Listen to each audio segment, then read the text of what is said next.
Rokan Hilir, salah satu kabupaten di Provinsi Riau yang letaknya di pesisir timur Pulau Sumatera, berdiri pada tanggal 4 Oktober 1999 dan ditetapkan oleh pemerintah Republik Indonesia sebagai kabupaten baru di Provinsi Riau sesuai dengan Undang-Undang Nomor 53 Tahun 1999. Selanjutnya dengan Undang-Undang Nomor 34 Tahun 2008, Bagan Siapi-Api ditetapkan sebagai ibu kota Kabupaten Rokan Hilir.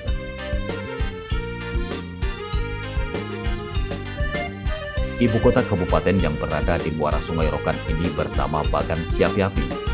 Pusat pemerintahan berada di Komplek Perkantoran Batu Enam, Bagan Siapi-Api yang memiliki panorama yang indah karena di tepi muara Sungai Rokan yang berhadapan langsung ke Laut Selat Melaka. Rokan Hilir berbatasan di sebelah utara dengan Provinsi Sumatera Utara dan Selat Melaka, sebelah selatan dengan Kabupaten Bengkalis dan Kabupaten Rokan Hulu, sebelah timur dengan Kota Dumai, sebelah barat dengan Provinsi Sumatera Utara. Di bidang kepariwisataan, Rokan Hilir memiliki potensi wisata yang cukup besar. Satu di antaranya, objek wisata Pulau Jemur. Selain memiliki panorama yang indah, Pulau Jemur merupakan surga bagi penggemar wisata memancing. Baik, ini kita rencanakan bakar tongkang ini di tanggal 4 Juli. Ini nanti setelah kita 3 tahun kita mungkin di pandemi ini tidak kita laksanakan besar-besaran. Cuma perlu kita ketahui juga supaya juga masyarakat banyak mengetahui bahwa bakar tongkang ini acara event nasional ini atau event internasional ini sudah menjadi pariwisata, artinya nasional dan internasional. Ini banyak lagi orang-orang dari luar termasuk dari Taiwan, dari Tiongkok juga hadir ke tempat kita ini. Tentu dengan banyaknya yang hadir di sini, bahkan hotel-hotel yang ada di Bagan Siapi-Api ini penuh. Kalau tidak di booking secepatnya ini artinya bahkan bisa nanti rumah-rumah penduduk lagi yang tempat menampung orang-orang yang datang ke sini ini. Alhamdulillah, artinya juga dengan banyaknya turis-turis datang ke sini nanti termasuk orang-orang kita Tionghoa yang dari luar. Alhamdulillah, artinya ekonomi masyarakat Kabupaten Rokan Hilir ini berjualan apa saja itu laku. Inilah dampaknya. Dan juga tentunya kita mempromosikan ini kepada masyarakat, pada negara-negara luar yang hadir ke sini. Tentunya juga dibawanya kabar nanti bahwa Bagan Siapi-Api ini punya sejarah bagaimana orang Tionghoa itu datang ke Bagan Siapi-Api ini pada waktu itu. Sebagai ibu kota kabupaten, Bagan Siapi-Api juga memiliki beragam potensi pariwisata. Kota yang berjuluk Negeri Seribu Kubah ini merupakan kota tua yang menyimpan potensi wisata sejarah. Beberapa bangunan tua dan bersejarah masih berdiri kokoh di jantung kota. Di antaranya, gedung BRI tertua yang merupakan kantor BRI kedua yang dibangun di Indonesia, Gereja Katolik Santo Petrus, Tangsi Belanda yang kini menjadi asrama polisi, Rumah Kapitan Oeng merupakan salah satu bukti keberadaan Kapitan Tionghoa yang menjadi pemimpin lokal untuk orang-orang Tionghoa, berdiri pada akhir abad ke-18.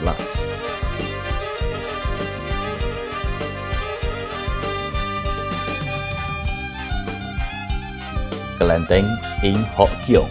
Sebelum direnovasi, kelenteng ini merupakan kelenteng tua yang dibangun sejak tahun 1823. Setiap tahun menjadi pusat pelaksanaan ritual bakar tongkang. Suasana kota mungil dan nyaman juga menjadi sebuah daya tarik bagi wisatawan untuk menikmati wisata city tour. Nuansa kota lama perkampungan Cina dihadirkan di salah satu sudut kota. Beberapa objek wisata buatan juga melengkapi potensi wisata yang ditawarkan Negeri Seribu Kubah. Di antaranya, lapangan Purna MTQ Bagan Siapi-Api tampil dengan nuansa Islami yang kental dengan taman bunga yang tertata dan asri. Jembatan Padamaran yang membentang di muara Sungai Rokan menghubungkan Bagan Siapi-Api dengan Pulau Padamaran dengan panorama sungai yang eksotis. Hutan kota salah satu objek wisata buatan terbaru di kota Bagan Siapi-Api. Destinasi yang di bawah pengelolaan BLHK Kabupaten Rohil ini sekarang menjelma menjadi objek wisata yang paling banyak dikunjungi. Ini kami namakan hutan kota Bagan Siapi-Api. Memiliki luas lebih kurang 7 hektar. Ide pembangunan hutan kota ini sesuai dengan amanat dari Peraturan Pemerintah nomor 63 tahun 2002. Yang mana pada PP tersebut diamanatkan kepada pemerintah kota, kabupaten kota agar memiliki sebuah kawasan ruang terbuka hijau untuk dijadikan sebagai oksigen, cadangan oksigen di masing kota. Makanya kami berinisiatif karena memang dulunya di tahun 2008 ya, waktu itu masih zaman Bapak Dalda, kita sudah punya DID, Detail Engineering Design. Jadi kami coba soundingan dengan Pak Bupati saat itu, Pak Haji Suyatno, agar memang cadangan lahan ini sudah ada Pak sebenarnya. Sudah memang kita miliki lama, tapi tidak terkelola, hanya hutan belantara yang tidak terrawat dan tidak terkelola. Oleh itu kami coba ajukan anggaran, alhamdulillah direspon ya. Jadi selama 2 tahun anggaran kami push anggaran ke sini dengan berbagai macam fasilitas yang ada. Dan alhamdulillah ya, ini termasuk ikon masyarakat. Setiap hari raya Idul Fitri, Idul Adha, kemudian hari libur lainnya ini dikunjungi oleh masyarakat. Dan fasilitas ini juga sudah boleh dikatakan sudah mendukung ya. Kita ada panggung hiburan, kemudian ada gazebo, kemudian untuk fasilitas sarana MCK ya. Kemudian di halaman depan juga kita siapkan ada air terjun dan air mancur menari. Sehingga ini merupakan daya tarik lah masyarakat untuk berkunjung ke sini. Termasuk ada mainan anak-anak seperti di pulau ini ada beberapa mainan ya. Ada ayun-ayunan dan sebagainya, ada bebek-bebek dayung ya. Ini memang sudah kita kelola sejak tahun 2021 dan memang ini belum kita pungut retribusinya, masih kita gratiskan dulu. Ya, mudah-mudahan ke depan nanti seiring dengan lengkapnya sarana ini bisa kita jadikan ini sebagai sebuah objek wisata dan kita pungut retribusinya. Tapi yang jelas dari segi fungsi ini sebagai ya kawasan ruang terbuka hijau yang mana saat ini kita tahu bahwasanya ya kawasan hutan yang ada di Rohil ini pada umumnya sudah berganti dengan sawit. Sehingga inilah direncanakan sebagai cadangan oksigen dan paru-paru kota kita. Makanya di sini didominasi oleh banyak pohon-pohon. Ya, yang paling tua ini adalah pohon karet ya. Ini usianya mungkin sudah hampir puluhan tahun ini Pak. Nah, kami selingi juga dengan pohon-pohon lainnya, ada pohon mahoni, ketapang, tabebuya, dan lain sebagainya. Pemerintah Rokan Hilir memiliki perhatian besar pada sektor kepariwisataan. Di Kabupaten Rokan Hilir ada namanya Event Bakar Tongkang. Ini merupakan telah masuk salah satu event nasional. Suatu kebanggaan bagi kita, event yang ada di Kabupaten Rokan Hilir masuk ke level nasional. Tentu selama ini kita melaksanakan kegiatan Bakar Tongkang ini. Tetapi karena COVID-19 selama 3 tahun kita vakum. Insya Allah tahun ini bagaimana kegiatan Bakar Tongkang ini dapat dilakukan kembali. Dengan tujuan apa? Dengan tujuan diantaranya adalah mempromosikan Kabupaten Rokan Hilir ke seluruh Indonesia dan ke luar negeri. Bagaimana kita ketahui bersama bahwa Bakar Tongkang ini merupakan yang dinanti-nantikan oleh wisatawan, baik wisatawan lokal maupun wisatawan luar. Pelaksanaan Bakar Tongkang itu semuanya datang berduyun-duyun ke Kota Bagan Siapi-Api. Selain rekreasi, juga menambah nilai promosi kepariwisataan di Kabupaten Rokan Hilir. Kita banyak sebetulnya Kabupaten Rokan Hilir, di antaranya ada Pulau Jemur. Mana tahu datang ke Bagan Siapi-Api dengan acara Bakar Tongkang ini juga bisa mengenalkan Pulau Jemur. Ada juga Bagan Hertek, bangunan-bangunan lama. Contoh bangunan di dekat Bank BRI. Bank BRI itu adalah bangunan BRI nomor 2 pertama di Indonesia. Juga ada bangunan-bangunan lainnya yang ada di kota Bagan Sepiapi, yaitu disebut dengan Bagan Hertek. Ada juga dengan pantai-pantai lainnya.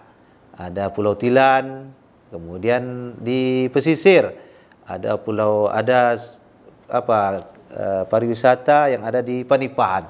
Panipan itu kota terapung. Mudah-mudahan dengan adanya Bakar Tongkang, selain kita sebagai tuan rumah harus sukses melayani tamu dengan sebaik-baiknya, juga mengandung nilai wisata yang luar biasa dan mempromosikan Kabupaten Rokan Hilir sekali lagi di Indonesia maupun di luar Indonesia.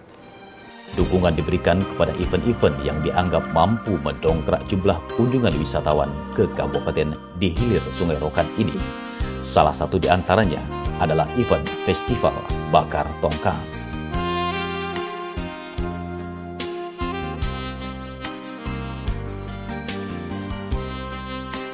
Terkait dukungan Pemkab Rokan Hilir terhadap event Bakar Tongkang, kami mendukung untuk event-event yang ada di Kabupaten Rokan Hilir, umumnya Bagan Sepiapi khususnya. Event-event ini adalah untuk mengundang para wisatawan untuk datang ke Bagan Sepiapi menyaksikan event ritual Bakar Tongkang. Secara tidak langsung juga mendukung para kawan-kawan kita yang bersuku Tionghoa. Tapi untuk dicatat, kita tidak mendanai ritualnya, tapi adalah event. Karena prinsip kami di Dinas Pariwisata bagaimana caranya bisa mengundang sebanyak-banyaknya wisatawan untuk datang ke daerah kita. Untuk saat ini adalah urutan kedua di Riau untuk jumlah wisatawan yang datang. Pertama adalah Kabupaten Kuantan Sengingi, kedua adalah kita terkait event ritual Bakar Tongkang. Tapi untuk juga dicatat bahwa untuk penyumbang tenaga wisatawan asing yang datang adalah kita yang nomor 1 untuk Riau. Yang saya sampaikan tadi waktu pertama adalah bagaimana caranya kita bisa mengundang wisatawan baik itu domestik maupun luar untuk datang ke Kabupaten Rokan Hilir, ke Bagan Sepiapi khususnya. Bagaimana caranya mereka bisa membelanjakan uang mereka di Bagan Sepiapi. Kenapa begitu? Juga dapat meningkatkan perekonomian yang ada di masyarakat Kabupaten Rokan Hilir, terutama Bagan Sepiapi khususnya. Mungkin kawan-kawan media sudah mendapat info selama diadakannya ritual Bakar Tongkang ini, pendapatan masyarakat kita, baik itu pedagang, tukang becak, insya Allah dalam beberapa minggu kemarin cukup meningkat. Mungkin datanya kawan-kawan sudah mendapat info, tapi kami untuk ini juga akan melakukan survei terkait peningkatan ekonomi terhadap masyarakat kita. Tadi sebagai contoh, terhadap tukang becak ya. Selama ini mungkin hari-harian mereka tidak lebih mungkin dari 100.000. Untuk dari info yang saya dengar, selama ritual Bakar Tongkang ini, pendapatan tukang becak kita bisa mencapai 1 juta satu hari. Dengan itu ada juga kemarin saya sarankan mana masyarakat kita yang mempunyai kendaraan bisa merentalkan Hondanya. Para pedagang-pedagang kita juga insya Allah selama beberapa hari kemarin pendapatan mereka juga meningkat. Dan kami juga lihat sepanjang jalan tempat kuliner itu dipenuhi pengunjung. Artinya dengan ini kan pendapatan mereka juga meningkat.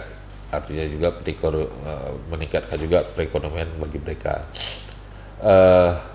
Kami berharap ke depannya para pelaku ekraf dapat mengambil kesempatan untuk ini. Ya contohnya mungkin ke depannya mereka bisa membuat baju yang ada bakar tongkang, ritual bakar tongkang atau gantungan kunci lah.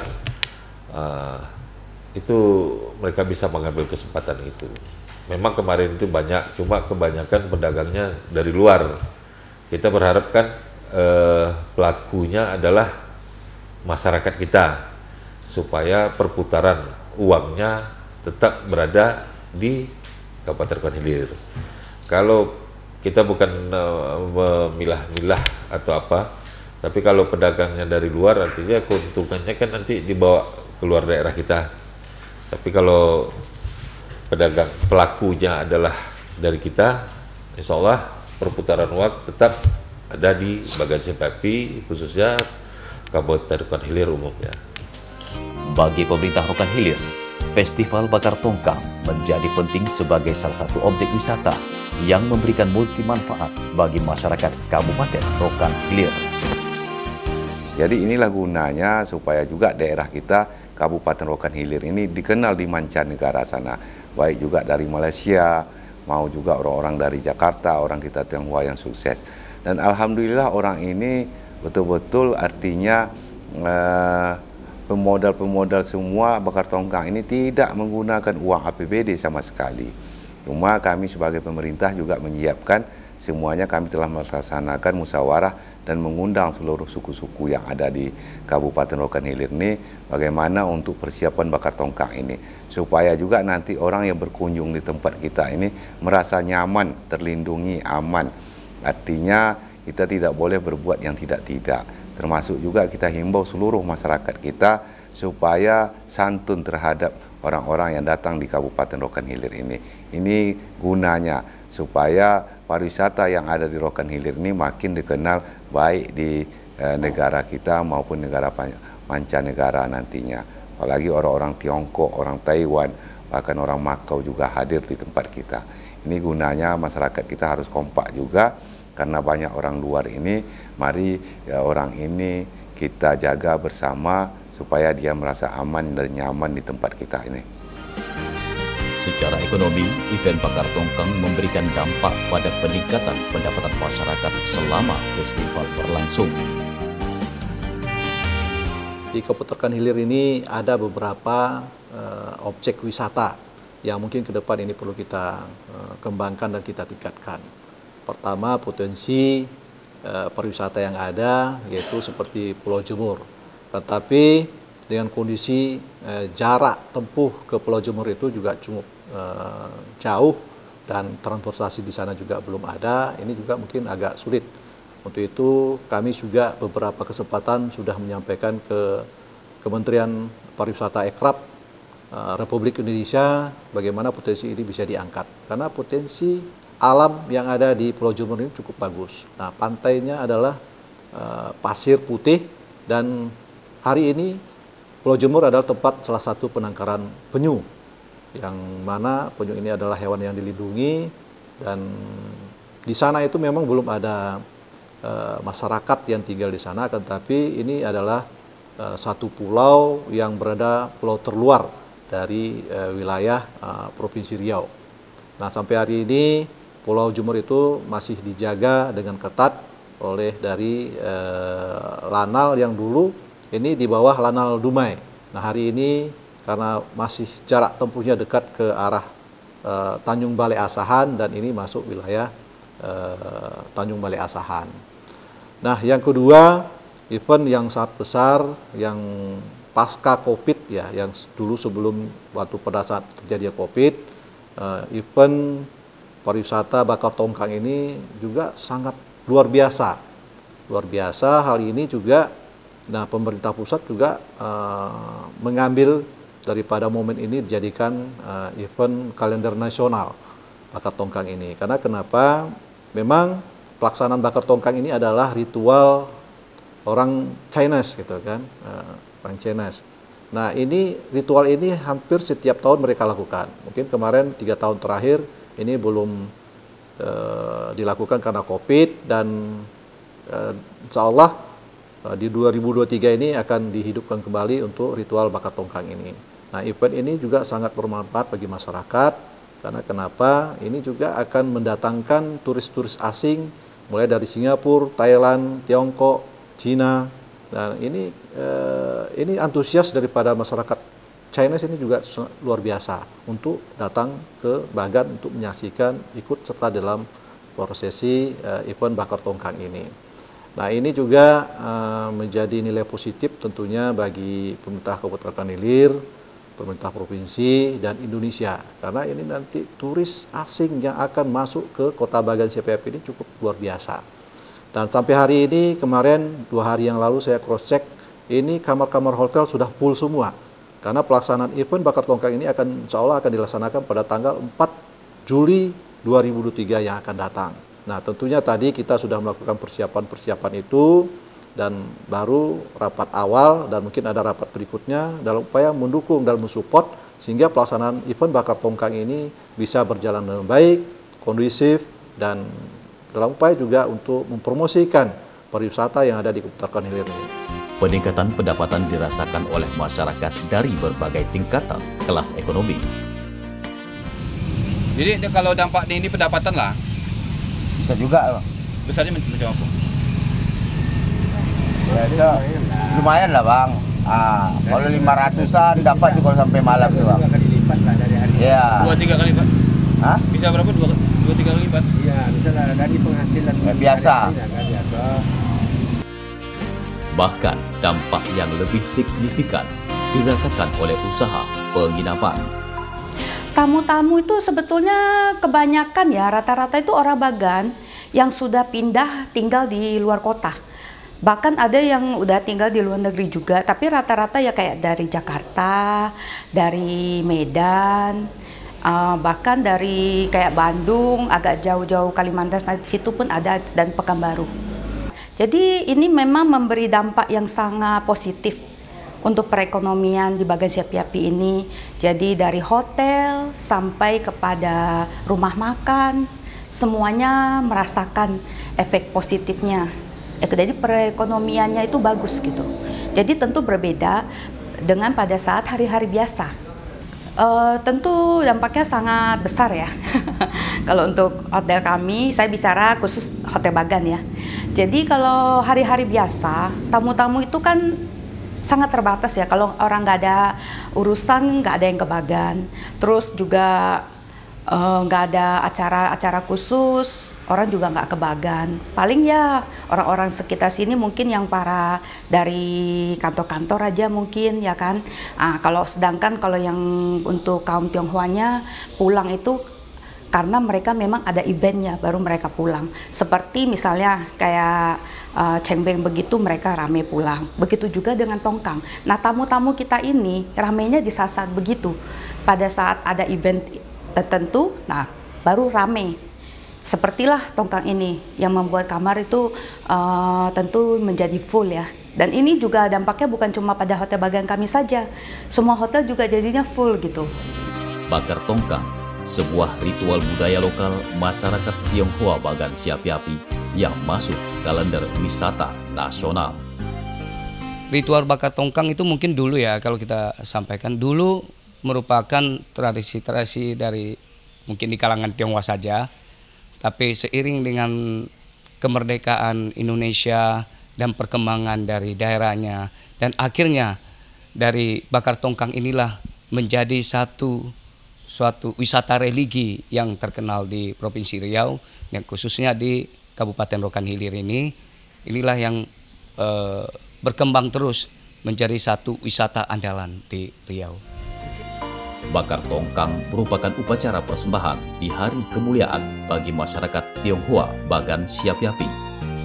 Ya, bakar tongkang ini adalah ritual yang dibuat dengan orang Tionghoa yang berasal dari Fujian. Jadi mereka untuk menghargai leluhur mereka yang bernama Dewa Kiongya atau yang di Malaysia bernama Ong Yah Kong. Jadi setiap Goge Capla atau tanggal 16 bulan kelima, mereka mengadakan hari kemuliaan dengan mempersembahkan sebuah tongkang untuk dewa tersebut. Persiapan pun dilakukan jauh sebelum hari pelaksanaan ritual, terutama pembuatan replika tongkang. Untuk pembuatan replika tongkang, panitia mendatangkan tenaga ahli yang sudah berpengalaman dalam pembuatan replika perahu tersebut dari tahun ke tahun. Dialah Ang Kim Lo, sosok di balik pembuatan replika tongkang saat event nasional ini diadakan setiap tahunnya. Pekerjaan ini telah dilakoninya selama 16 tahun. Meski tidak lagi berdomisili di Bagan Siapiapi, Ang Kim Lo setiap tahun akan kembali ke Bagan Siapiapi jelang ritual bakar tongkang diselenggarakan. Di bengkel ini, Ang Kim Lo beserta tim bekerja dari hari ke hari membuat replika perahu yang akan menjadi pusat perhatian para peziarah dan wisatawan. Dengan tekun dan penuh ketelitian, Ang Kim Lo dan tim memasang satu persatu bagian tubuh tongkang yang telah ia persiapkan sebelumnya. Kemarin dari dia kapal dari Tonggo ke sini, baru dia orang tinggal lalu kaji sembahyang ini tadi Tonggo dan Jadi dari orang Cina datang dari datang di Bagan, datang beda ke orang datang ke Bagan pakai tongkang. Replika tongkang dibangun Ang Kim Lo beserta tim memiliki panjang lebih kurang 9 meter, lebar 1,7 hingga 1,8 meter, tinggi lambung 110 cm, tinggi tiang depan 4,6 meter, tinggi tiang belakang 4,8 meter, lebar layar depan 230 cm dan lebar layar belakang 260 cm. Di beberapa sisi tongkang dihiasi dengan gambar-gambar yang memperindah bodi tongkang. Di sisi depan terdapat gambar 2 ekor naga dan di sisi belakang dihiasi dengan gambar sio ikan dan tulisan Cina. Beberapa hiasan lain juga dipersiapkan seperti gambar kepala harimau dan ornamen-ornamen seperti barisan bendera kertas yang dipancang pada kedua sisi tongkang. Untuk menyelesaikan replika tongkang, Ang Kim Lo beserta tim menghabiskan waktu lebih kurang 1 bulan. Selain mempersiapkan replika tongkang, panitia juga mempersiapkan lokasi tempat tongkang nanti dibakar, yaitu lapangan yang berada di Jalan Klenteng, Bagan Siapiapi.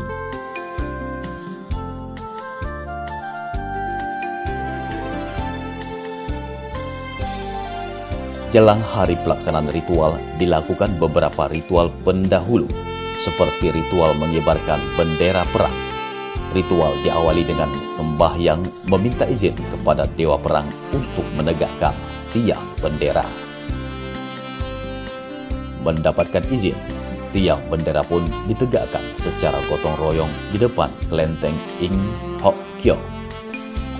Hingga tiba hari pelaksanaan ritual, area seputaran Klenteng Ing Hock Kiong dipenuhi oleh puluhan ribu peziarah dan wisatawan. Bakar tongkang, sebuah ritual budaya yang ditajam untuk mengenang kembali sejarah panjang keberadaan masyarakat Tionghoa yang bermukim di Bagan Siapiapi. Peristiwa bakar tongkang ini atau yang sekarang ini kita kenal dengan event wisata nasional bakar tongkang Bagan Siapiapi ini merupakan perjalanan ke masa lalu leluhur Tionghoa menemukan kota Bagan Siapiapi, yaitu berawal dari daratan Tiongkok, yaitu Xiamen, Provinsi Fujian. Leluhur Tionghoa Bagan Siapiapi berlayar dari sana, kemudian berlayar ke selatan, pernah singgah di Thailand Selatan, kemudian terus menelusuri perjalanan ke selatan dan akhirnya menemukan kota Bagan Siapiapi.